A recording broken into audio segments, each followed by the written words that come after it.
kalian sudah sampai ke tahap training, akan tetapi bukan berarti kalian sudah dipastikan lolos. Faktor perbedaan bisa dipengaruhi karena sudah berbeda cabang, berbeda tahun pelamaran. Saya yakin ya teman-teman, 70%-nya pasti masih memiliki kesamaan. Training Indomaret adalah proses pelatihan yang akan diberikan kepada calon karyawan baru setelah kalian berhasil melewati tahap psikotes dan tahap interview.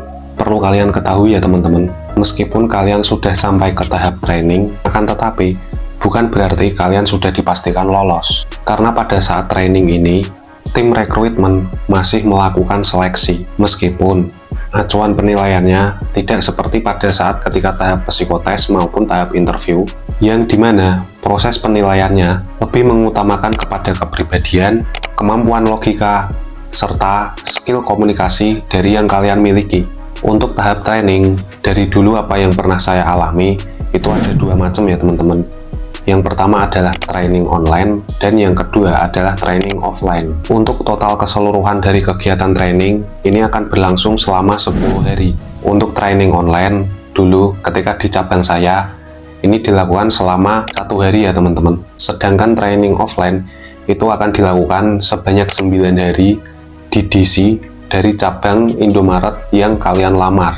Oh ya, dan sekedar tambahan, dari 9 hari proses training secara offline, yang 2 harinya itu akan dilakukan yaitu proses OJT ya teman-teman. Jadi, untuk training offline-nya itu akan berlangsung selama 7 hari, plus yang 2 hari itu akan dilakukan untuk kegiatan OJT atau on the job street. Oke, setelah kalian sudah mengerti apa itu training offline dan training online, berikut adalah pembahasan training online yang ada di Indomaret.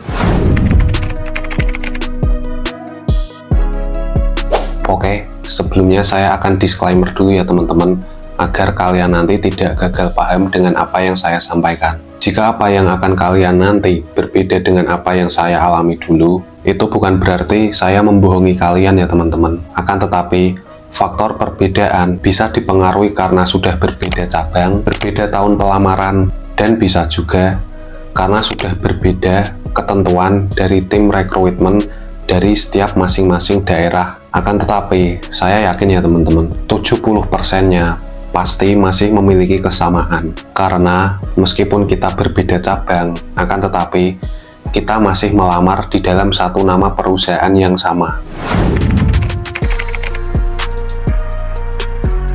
Pertama, yang akan diminta oleh tim rekrutmen adalah kalian nanti akan diminta untuk mendownload sebuah aplikasi, yaitu aplikasi Ruang Kerja atau juga bisa Google Meet.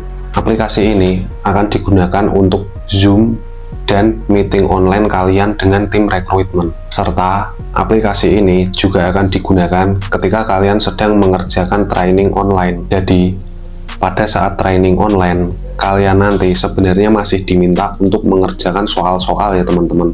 Oke lanjut, untuk hal itu akan saya bahas nanti agar apa yang saya sampaikan bisa berurutan dan kalian biar tidak bingung. Lalu yang kedua, kalian nanti akan dimintai email oleh tim rekrutmen untuk mengirim password dari sebuah web atau halaman yang akan kalian akses ketika kalian nanti akan melakukan training online. Lalu yang ketiga, pastikan sinyal atau jaringan kalian itu kuat ya teman-teman, agar ketika saat training online berjalan, kalian tidak akan mengalami kendala. Jadi, untuk tampilan awalnya nanti akan seperti ini ya teman-teman. Setelah kalian masuk, nanti kalian akan diberikan beberapa bab yang berisi tentang materi pekerjaan yang ada di Indomaret itu ada apa aja. Total dari keseluruhan bab, totalnya ada 13, dan dari setiap bab, selain kalian akan diberikan sebuah materi, kalian nantinya juga akan diberikan soal-soal ya teman-teman. Dan seingat saya, soal-soalnya itu semuanya berbentuk pilihan ganda. Untuk pengerjaan soalnya, waktunya selama 10-15 menit. Saya kurang ingat ya teman-teman, karena ini sudah saya alami udah lama sekali. Dan dulu ketika zaman saya melamar, sebelum diberi materi dari setiap masing-masing bab, kalian nanti akan diberikan pretest terlebih dahulu. Atau dalam penjelasan mudahnya, kalian itu belum mengerti tentang pekerjaan-pekerjaan apa saja yang ada di Indomaret beserta SOP-nya, Akan tetapi, tahu-tahu kalian nanti akan diminta untuk mengerjakan soal yang berhubungan dengan pekerjaan yang ada di Indomaret. Tapi tenang aja, ketika kalian nanti mengerjakan pretest, setahu saya, nilai kalian itu nggak akan dihitung ya teman-teman. Nilai kalian nantinya akan dihitung ketika kalian sudah mengerjakan post-test. Jadi, buat yang belum mengerti apa itu post-test dan pretest, untuk post-test adalah tes yang akan kalian kerjakan ketika kalian sudah diberikan materi. Untuk standar kelolosannya, minimal kalian harus bisa mendapatkan nilai 60 ya teman-teman. Jika kalian mendapat nilai di bawah 60, meskipun itu hanya satu bab saja, maka kalian tidak akan lolos, alias kalian akan dinyatakan gugur dan tidak bisa lanjut lagi ke proses seleksi yang berikutnya. Untuk pengerjaan post-test, kalian akan diberikan kesempatan sebanyak 3 atau 4 kali. Maaf, saya agak lupa ya teman-teman, soalnya udah lama banget.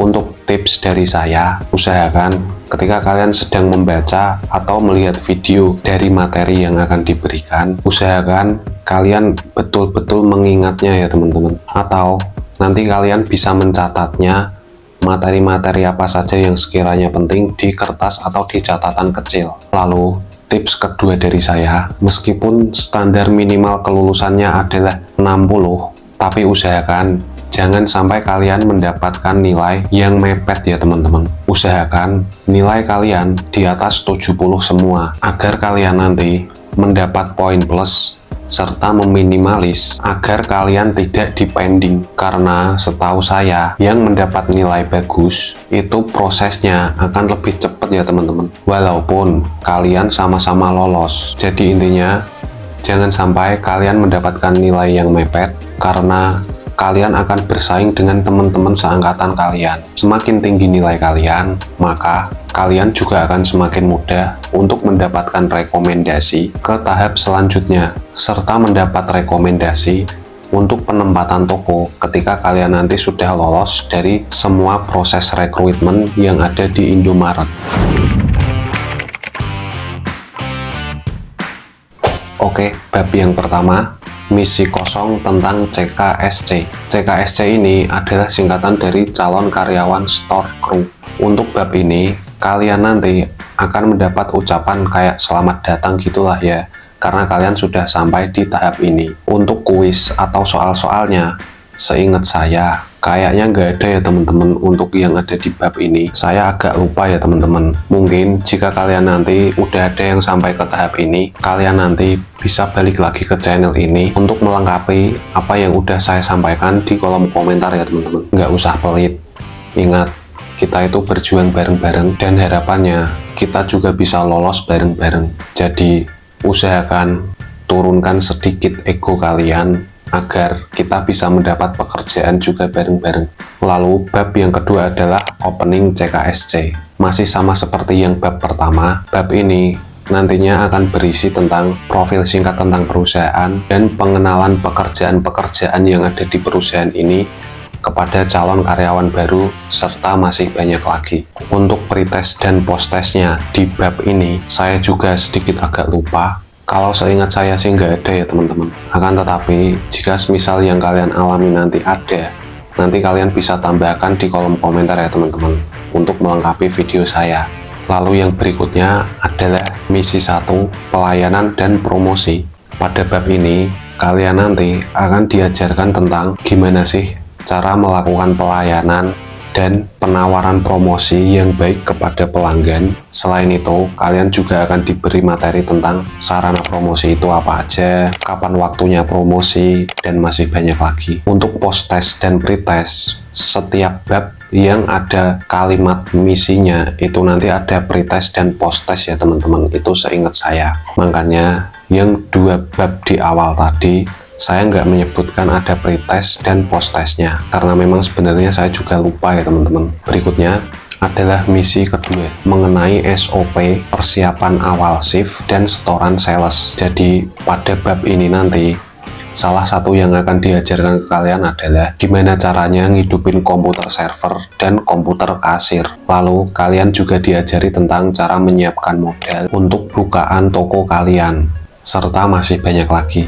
Lalu yang berikutnya adalah misi yang ketiga, SOP dan langkah transaksi pembayaran tunai. Jadi, kalian nanti akan diberikan training gimana sih cara mentransaksikan pembayaran secara tunai di komputer. Sekedar info tambahan, walaupun kalian melamarnya adalah bagian crow store atau pramuniaga, tapi kalian nanti wajib harus bisa mengerti pekerjaan yang ada di kasir itu apa aja ya teman-teman. Dan kalian juga harus bisa menjadi kasir itu sendiri. Karena pada dasarnya ketika kalian nanti sudah bekerja, pekerjaan kalian itu bakal fleksibel. Kadang kalian akan menjadi pramu, akan tetapi jika kasir sedang ramai, maka kalian juga akan menjadi kasir. Berikutnya adalah misi 4, SOP tutup shift dan penanganannya. Jadi pada misi keempat nanti, kalian nanti akan diajari gimana sih caranya menutup shift itu kayak apa. Mulai dari cara penutupan transaksi pembayaran debit,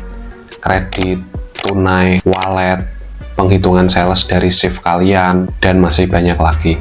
Lalu yang berikutnya adalah misi kelima, transaksi pembayaran non-tunai atau kartu. Untuk misi kelima ini nanti, kalian akan diajari cara pembayaran menggunakan kartu debit, kartu kredit, dan masih banyak lagi. Berikutnya, untuk misi yang nomor 6 adalah tentang kebersihan. Jadi, pada bab ini nanti, kalian nanti akan diajari area mana saja yang rutin harus kalian bersihin setiap hari. Lalu, kalian juga akan diajari cara menggunakan alat-alat kebersihan yang baik dan benar, serta kalian juga akan diajari teknik ngebersihin yang cepat dan efektif itu kayak gimana. Lalu yang berikutnya adalah misi yang nomor 7 tentang penanganan barang part 1. Pada bab penanganan barang part 1 ini, nantinya kalian akan diajari tentang bagaimana cara menangani barang, mulai dari pertama kali barang datang dari DC ataupun dari supplier.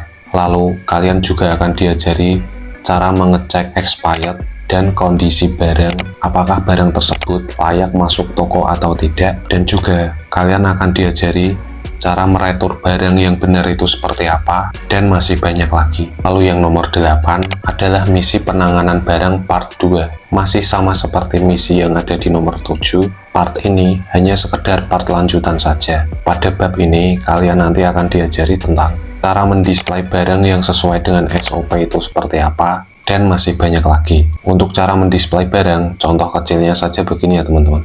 Pendisplayan barang yang sesuai dengan aturan SOP yang ada di perusahaan itu harus urut ya teman-teman. Jadi untuk mengurutkan barangnya itu seperti ini. Barang dengan expired atau tanggal kadaluarsa yang hampir mendekati, itu posisi pendisplayannya atau pemajangannya harus berada di paling depan. Dan untuk barang yang expired atau tanggal kadaluarsanya masih lama, itu nantinya akan ditaruh di bagian belakang. Tujuannya yaitu agar barang yang akan mendekati expired bisa laku terlebih dahulu, sehingga dapat meminimalis barang-barang expired yang berada di toko. Lalu yang nomor 9 adalah transaksi mobile payment. Jadi selain menggunakan kartu debit, kredit, dan pembayaran secara tunai atau cash, di Indomaret itu juga bisa melakukan pembayaran dengan cara melalui dompet digital atau wallet ya teman-teman. Contohnya seperti Dana, Shopee, GoPay, Isaku, dan masih banyak lagi.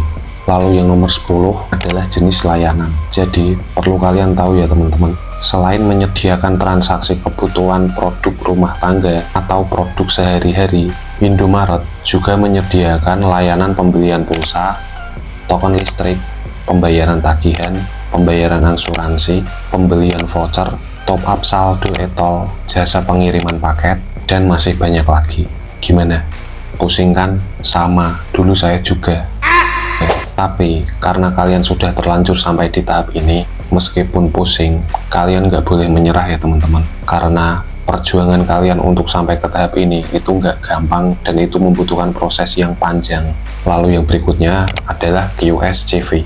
Saya agak lupa ya teman-teman, untuk QSCV ini kepanjangan dari apa? Pokoknya seperti ini. Yang intinya dari bab ini nanti kalian akan diberikan sebuah materi yang isinya mengenai peraturan pekerjaan dan SOP serta tata tertib dari perusahaan. Harus kalian jalankan semuanya secara baik dan secara benar. Untuk isinya yang lain saya agak lupa ya teman-teman, karena ini udah lama banget. Nanti kalian bisa balik lagi ke channel ini untuk menambahi tentang QSCV ini ada apa aja di dalamnya. Siapa tahu isinya untuk yang angkatan tahun sekarang berbeda dengan angkatan saya waktu itu. Entah itu ada tambahan baru atau ada materi-materi lain yang akan diberikan pada bab ini. Lalu yang terakhir adalah pretest komprehensif. Untuk bab ini kalian nanti akan diberikan soal-soal, jadi untuk materi soalnya nantinya akan campuran ya teman-teman, dari bab 1 sampai bab terakhir. Oke, mungkin cukup segitu dulu video dari saya. Untuk tahapan training offline nanti akan saya bahas di video saya yang berikutnya. Dan untuk link video training offline-nya nanti akan saya cantumkan di kolom deskripsi. Kolom deskripsi ya teman-teman, bukan kolom komentar. Dan akan saya cantumkan di kolom deskripsi ketika video itu sudah saya upload agar kalian mudah untuk mencarinya. Karena pada sesi training ini saya sudah memberitahu apa adanya ke kalian bahwa kalaupun kalian sudah sampai di tahap ini itu belum menentukan kalian akan lolos ya teman-teman. Jadi saya cuma ingin menyampaikan tetap semangat, semoga kalian semua bisa lolos dengan hasil yang maksimal dan bisa segera mendapatkan pekerjaan. Pokoknya jangan menyerah dulu lah, karena kalian sudah jalan lebih dari 50%-nya sendiri ya teman-teman untuk sampai di tahap ini. Oke, mungkin cukup segitu. Saya Awis Alvarendra pamit. Thank you.